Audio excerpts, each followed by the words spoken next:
आपण पाहत आहात महाराष्ट्र वृत्तदर्शन न्यूज, रोखठोक आणि निर्भीड.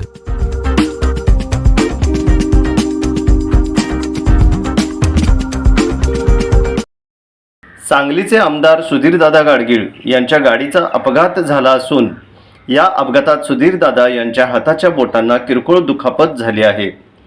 सुदैवाने एअरबॅगमुळे गंभीर घटना टळली. म्हैसाळवरून रत्नागिरी नागपूर हायवेने आमदार सुधीरदादा गाडगीळ हे त्यांच्या गाडीतून सांगलीच्या दिशेने येत होते.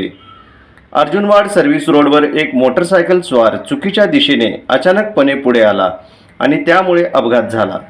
या अपघातात दुचाकी स्वार जखमी झाला आहे, तर आमदारांच्या गाडीतील एअरबॅग वेळीच उघडल्यामुळे मोठा अनर्थ टळला. मात्र आमदार सुधीरदादा गाडगीळ यांच्या हाताच्या बोटांना किरकोळ दुखापत झाली आहे. घटनास्थळी पोलीस दाखल झाले असून पुढील तपास करीत आहेत.